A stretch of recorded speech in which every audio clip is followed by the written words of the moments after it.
if all the economically important nodes run by Binance, Coinbase, Kraken, OKX, all those fucking shitcoin exchanges, and all the Wall Street bros all get together and go, yeah, we like the 42 million cap too. Yeah, let's all do that. That's Bitcoin now. The plebs right now will say, no, we're going to stand up to that. We won't run that. That won't be the Bitcoin blockchain. I go, well, if 8 million people have their Bitcoin on Kraken, Coinbase, OKX, whatever, Binance, and they go, that, well, that's my Bitcoin, and that number is going up, and that's the only thing I care about. Numbers going up, and if all of a sudden it becomes Bankcoin with a 42 million cap, those people don't know the difference anyway. They just go, oh, number's still going up? Yeah, okay, cool. That's what I want. I've got Bitcoin. I'm a Bitcoiner. You go, yeah, but the whole fundamental thesis of Bitcoin just got blown out of the water. And you can say, well, these other, 15,000 nodes aren't going to follow that. And you go, well, the other 15,000 nodes are only relaying their transactions. That doesn't necessarily, all it's going to do is orphan 15,000 nodes.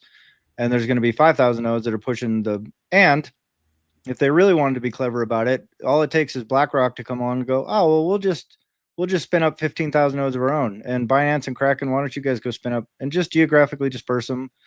Just hire some monkeys to go out and spin up nodes, and then we'll all run our software. So we'll have the majority of nodes under our thesis, which is there should be a 42 million cap and Bitcoin should have JPEG donkey dicks on it and whatever. And that's what we're going to do now. And that's how we run Bitcoin. You go, oh, okay, cool. So where are the plebs? Well, they're just gone. They're irrelevant. So you go, well, maybe in 20 years, they'll resurrect Bitcoin, real Bitcoin, true Bitcoin. But there's already been like 10,000 people that have set up the real Bitcoin thesis, right? So that's all diluted as shit. So the only one that's going to matter in that scenario is the one that's on Coinbase, the one that's on Binance, the one that everyone is just speculating on and going, oh, will number go up because it said so on the news. And that's the only one that BlackRock's going to care about. If you have 1 million nodes, they can't do that. They can't go, this is what we're doing now. And you go, well, 1 million people disagree with you. So good luck running your fucking Bankcoin then. And then there's all the economic power shifts to the balance of the plebs where they go, hey, we're not going to use your Binance coin. Go fuck yourself. We're not going to use your Coinbase coin with a 42 million cap. Go fuck yourself. We're not going to use BlackRock coin. Go fuck yourself. So if you want to watch your investments, all that money poured into these ETFs go to zero, go nuts. But we're not running that. That's not Bitcoin. And then all of a sudden they go, oh, well, maybe we should follow along with the 1 million Bitcoiners that say Bitcoin is this, not the 5,000 nodes that say, well, this is what Bitcoin is now. And I think people underestimate that. And that's one of the reasons I'm so pissy about the squabbling about spam and all that kind of shit. You go, you're worried about some hypothetical problem in the future where some guy in Africa can't run a fucking node because there's donkey dick pictures on it. Well, that's possible. Yeah, that might happen. Sure. Or right now, BlackRock could just take over the network, in a year or two, and everyone will just be sitting on their fucking hands with no idea what's going on. So how about we fix that problem first? Because right now we can't do anything about mining centralization. So whatever they say goes in a block goes in a block. And right now they've been playing nice. For now, we can just hope and pray and trust that they'll do the right thing. I don't think that's a great strategy if you're talking about a revolution. I think the easiest possible thing you could do is spend $600, go buy a Start9 Umbrel, plug it into your goddamn wall, hit the buttons, follow the stupid instructions, and just go, hey, Core just came out with a new upgrade that we don't like. Okay, I'm not going to run that. Go fuck yourself. Like, I'm going to run my node the way I want. And maybe, Eric Voskuil will fix his libBitcoin deployment, and then people can run that, and then people can run knots, and people can run whatever goddamn thing they want. But they can always have a vote that says, hey, we're not raising the cap, we're not going to change consensus, so this XYZ can go through. We're not upgrading our nodes. That's called a user activated soft fork. And if there aren't enough users, the user activated soft fork doesn't work. So there's my 5-minute speech on why it's so freaking important for people to run nodes and why people sitting on that is like a catastrophically bad idea. Yeah. When Bitcoin, I mean, super hot, Johnny noticed, awesome rant, straight on target. I totally agree. As Bitcoin Core, say version 30 comes out and all these changes and stuff, it'll be interesting to kind of see what adoption rate on versions of Core or different versions of a node, how they propagate or how the adoption occurs, and kind of, what I see is that a lot of nodes out there have not upgraded in a long time. Mm-hmm. Like they got going, they're running, they're just running because they work and they're not like upgrading. When Core 30 comes out, or as Knots kind of grows in share, it's curious to see who is running what, and all the discussion about that I think is good and important. Even though I'm not going to evangelize hanging your hat on one particular prescription or another, but we'll see how the adoption shifts over time. What I kind of like to see is, I guess if you call it ossification of who is running nodes out there, is that other than Knots having grown, you see a lot of old core not upgrading. Right. And I think that's maybe good. But yeah, who's to say companies, BlackRock, TradFi Bros, or whatever, you start seeing a whole bunch of new nodes spinning up where you might see it coming like, oh, shit's going on. There's new nodes coming on board and they're all running Core 30 now or something, you know? Well, I would point out, like, if you read the prospectus from BlackRock's ETF, it says right in there, like, we decide what Bitcoin is. Like, we decide what. Yeah. And you go, and so all the Bitcoiners say, no, you don't. You don't get to pick. The nodes get to pick, right? And I go, well, there's only 20,000 nodes. If you can't do math, that's a pretty simple math problem to figure out, right? So, and the thing is people look at BlackRock and they go, it's a behemoth. It's trying to gobble up everything in the world. But BlackRock is a financial entity and they're very conservative by nature, right? And they don't give a shit about the Knots spam, whatever debate.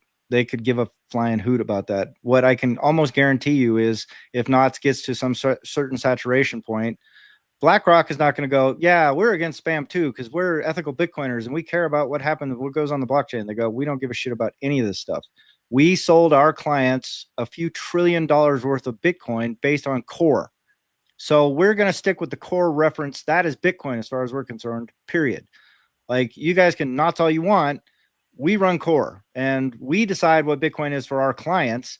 Our clients just happen to wield enormous economic power. And we also have a lot of economic influence. Like, we can just go to our buddies in Congress and go, hey, you go and threaten every single exchange in the world with a DOJ compliance thing, or you're going to shut them down or you're going to sue them unless they run this implementation of our Bitcoin, because that's what we sold to our clients. What do you think Binance is going to do? They go, no, we're ethical Bitcoiners. We care about spam and monetary use case. Like, they don't give a shit about any of that stuff, dude. And especially if they're facing a DOJ investigation, or they're facing getting censured, or they're facing OFAC compliance issues and all this kind of stuff. And BlackRock is sitting there going like, either you push this or I'm going to make sure you don't get voted in next year. So there's, we are dealing with some extraordinarily powerful people right now. And people are just sitting on their hands and sleeping on it. I go, dude, run a fucking node, man. Like, I'm sorry. Like, if you aren't willing to do that little thing to defend yourself against BlackRock and Fidelity and State Street and the US DOJ and the CIA and all the intelligence agencies around the world, they're all going to be coming in to try and figure out how to control this goddamn thing called Bitcoin. I go, well, then you're not really serious about this. It's so important. And I really hope people hear this message and take it to heart and go like, yeah, okay, I'll go spin up a node. Like, I'll spend the $600. And, like we were just talking about offline, like, we sell a microseed, we sell little things so you can stamp your seed phrase. And I go, yeah, it's great. I think you should protect your seed phrase. I agree with you 1000%. Take self-custody of your Bitcoin. If they can just take it from you, that's a bad idea. But once you get past that step, you go, you really have to then think about not just defending your own Bitcoin, but you need to think about defending Bitcoin, period, like the entire network. So yep, spinning up a miner, it's cute, but it doesn't, like, I asked the robot, you can go ask a robot yourself, how many home miners would it take to equal the hash power of Mara? You go, oh, well, if every single home in America spun up 1 terahash miner or whatever, you would make 2% of the hash power. You go, oh, it's not good. So if we had 300 million miners in America, or 120 million 1 terahash miners on every desktop in every house and every, we had as many miners, home miners, as TVs, we wouldn't even scratch global hash. They just go, what's that? Oh, look how cute. Hash went up by, like, it just doesn't matter. But the one thing you can do is be a node runner and be a conscientious, like, thoughtful node runner, and just go. And that's even easier because you go, I run a node. It's got core 29 on it. It's got Knots, whatever on it. And I just don't upgrade it. Like, they come out with some new fucking thing and I just don't do it. There you go. So Ta-da, you're defending network. What are you doing? Sitting on your hands doing nothing. But you're sitting on your hands doing nothing, running a node, not just sitting on your hands doing nothing, waiting for number to go up. So Yep. yeah, and I'm just on a tangent. I'm going to shut up. Let's talk about fun things, happy things. 1 Bitcoin equals 1 Bitcoin on episode 69, brah. Yeah. Episode 69, 1 Bitcoin equals 1 Bitcoin. That's all it is. Well, and your discussion here, I don't think it's a tangent at all. I think this is core to, it makes me think of so many things. I mean, Robin was just telling me about, your recent podcast, but earlier this week, you're asking me like, what's the biggest threat to Bitcoin? And it boils down. You could easily say, oh, mining, hash rate, mining. The nodes are as much or more important, or really something. It's an opportunity to make a difference without trying to get hash rate. You can make such a difference by validating just the mempool and the contribution to the messaging and running a node. So I just think it's super achievable, and it should be part of every Bitcoiner's path. Where okay, you got off zero, okay, you got off an exchange, and you took self custody, and you got it stamped, or you've got your seed phrase. You're taking responsibility and you're learning. The progression needs to be contributing to Bitcoin itself in however you can do that.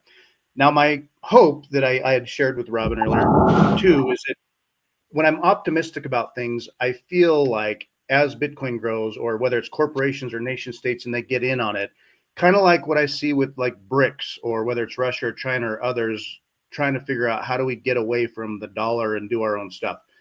I just hope and think that there's big actors that will enter the space and say, we want a global commodity that is neutral, that is fair, that isn't playing games, and that they contribute, whether it's hash power or simply nodes that are based.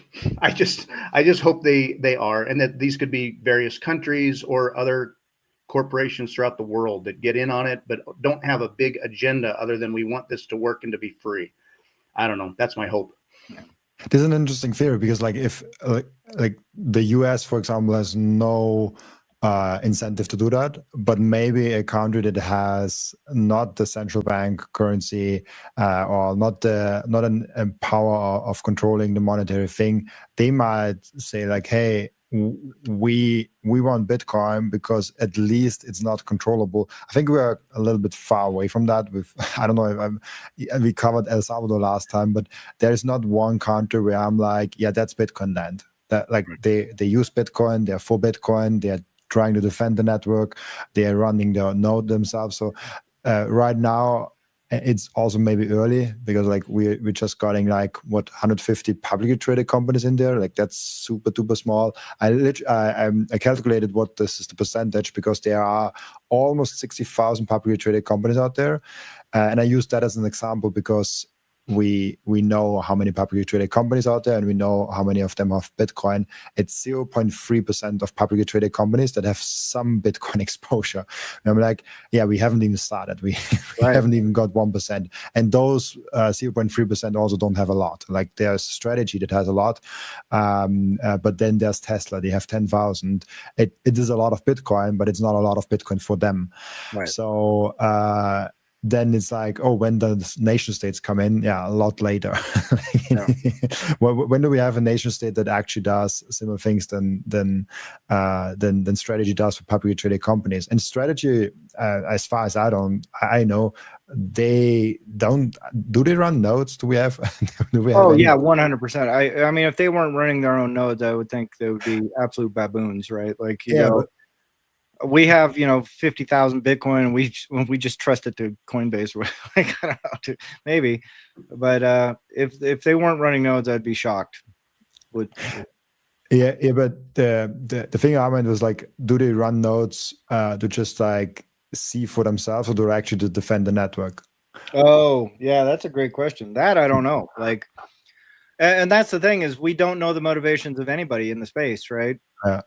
So and I put that down to like even Cora Knots. We don't know what their motivations are. We know what they say. We don't know what they really mean or what they're really doing or why they're doing it. Like you can never know somebody's why. You can always, all you can look at is their actions and what they're up to, right? And then try and extrapolate from that intention. But these big players, like I just find it very, very difficult to believe. I think it's highly implausible that someone like BlackRock came along and said, hey, we're going to launch this thing. We're going to have trillions of dollars flow into it, and we don't understand it. Like that just sounds like a preposterous statement to me, right? It strains credulity, right?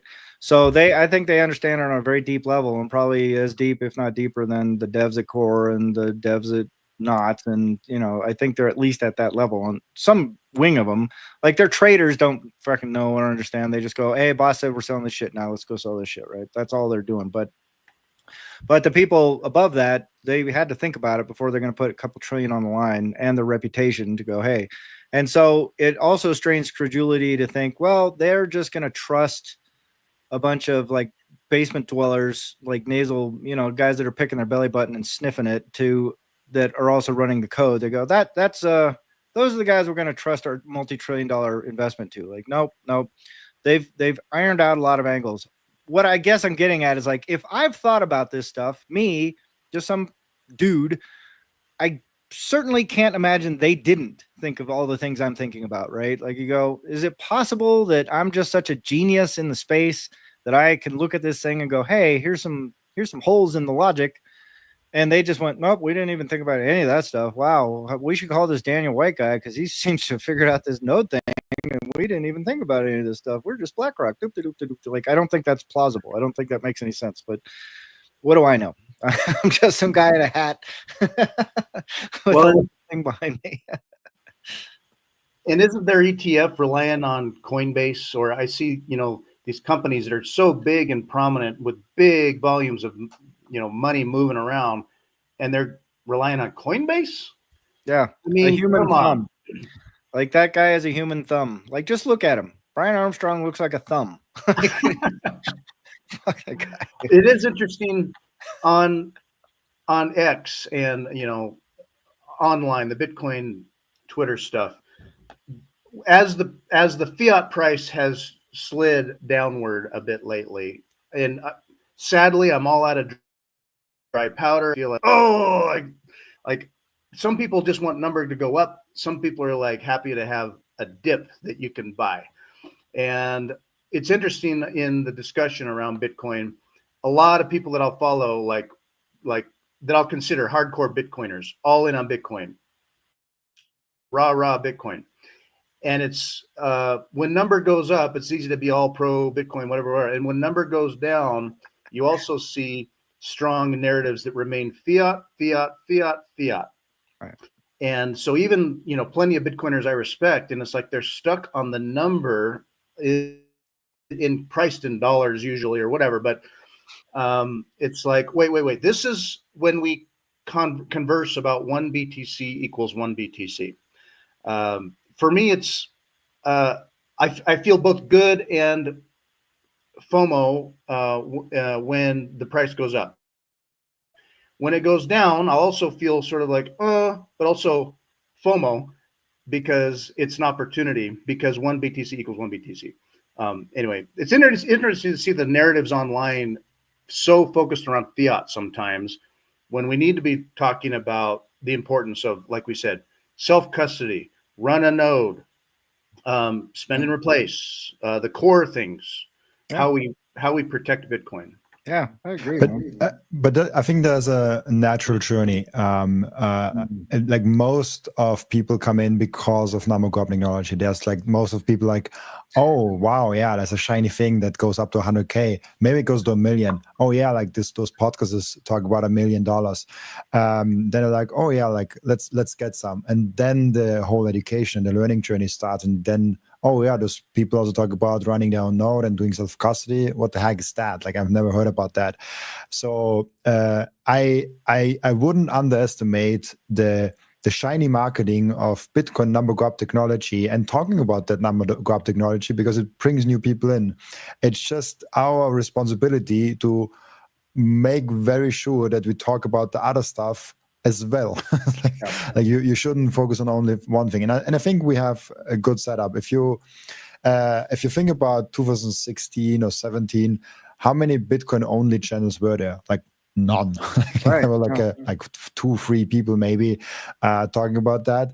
I think it started around like 2020, 2019, where like the first Bitcoin only or Bitcoin focused shows started, and now it's like there's like hundreds of them, maybe even thousands, I don't know, but there's like many shows and speakers and people that are focused solely on Bitcoin. So my point is like we need those shiny things that drag people in, because most people didn't came for, oh yeah, I want to be independent from my bank, because I can I don't know, maybe it's because in Austria, like the banking system up until now works, but most people are very trusting in their institutions. There was just 2 weeks ago, there was a study done by how much do you trust the institutions in Austria? And I was shocked. I was like, why do you guys trust? Like, okay, they didn't screw up in a big way, maybe the last like 20-30 years, but why? Right. So they can screw up.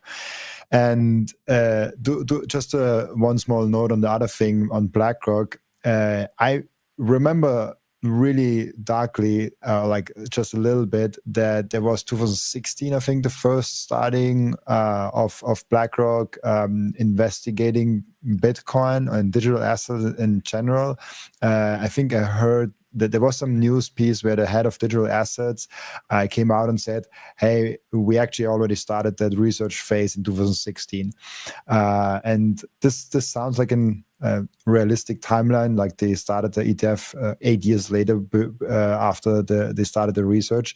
But yeah, like 100% sure. But then there's also this interesting thing. I jump from different topics now, but you guys heard about that Harvard economics professor, right? Like we talked about that last week. Oh God, that's amazing. I wasn't there for that. And this is amazing because his employer bought Bitcoin. Like Harvard bought Bitcoin, and he's like, oh, yeah, it's still nothing. Like, right. It could still go down to 100. Right. And like, if more happens, like, oh, it's still like it's 1 million. Yeah, like, but it's almost nothing's like changed. It still has no intrinsic value. Nothing's changed. Yeah. Well, I mean, it's nothing like making a baboon of yourself, like while your boss is contradicting you publicly. So, it's an embarrassment, right? Like the guy that still feels comfortable, like showing his face. I'm kind of like, well, there you go. But I mean, he's made a living off being a guy that, peddles a shit theory on money, right? So it's kind of whatever. Keynesian economics. The old Thank you, Johnny. Yeah, I mean, I agree with you, man. Like you're absolutely right. It's because we're all raised in the fiat system, 1000%, and people can't see any other way to do things. So it doesn't surprise me. As I'm listening to you guys talk, like I kind of go, I mean, if you put any stock in the Pareto principle, and the Pareto principle says that things will sort of naturally coalesce to like a 20-80 split. Like in Pareto, his original thing was like 20% of the people own 80% of the land, right? But oddly enough, if you look around throughout the universe, those numbers seem to come around. Like 20% of your problem, or like 80% of your problems come from 20% of your users, or 80% of the people don't do the work and 20% of the people do the work, or et cetera, et cetera, et cetera. So if you just kind of break that down as a split, you go, okay, well, we've got a bunch of people coming in for the shiny object. Great. 80% of them will never get it. Will never go any further than just, number go up. It's on Coinbase. I'm happy. I got some Bitcoin and I got some Dogecoin and I'm a crypto guy, whatever. Right. But 20% of them have the capacity, the capability, the understanding to appreciate this on a deeper level. And those are the people that we need to talk to, not the 80%.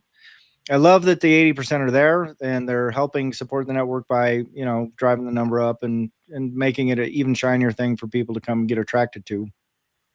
But once we get the people that are attracted to the shiny thing, we need people like us to come along and go, because we're probably all attracted by the shiny thing too. We go, oh, okay, this is a shiny thing. Let's see what's up. And we spent the time to learn about it. And we went, oh, this is a bigger thing than this. And then you go deeper and deeper down the rabbit hole. And so let's say even the 20% that get down the rabbit hole far enough to go sound money and, that kind of stuff, like to get to the Safadine level, you go, okay, well, we need the 20% of those people to now get down to the, to this level of like, oh, It's not just number go up. It's not just sound money. It's not just the Bitcoin standard. It's like, oh, we need to run nodes. We need to defend the network.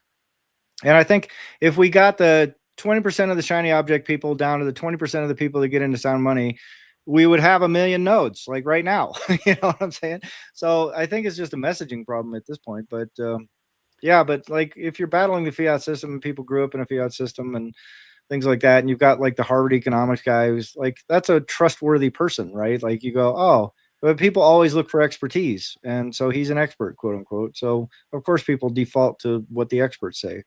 We just need to convey to people that we're the experts and we know what's best for us, which all of us collectively in Bitcoin, you know. Thank you for watching this video. This is just a short clip from our full episode. So if you'd like to enjoy more entertaining wisdom found in our podcasts in their full context, just click a link in the corner.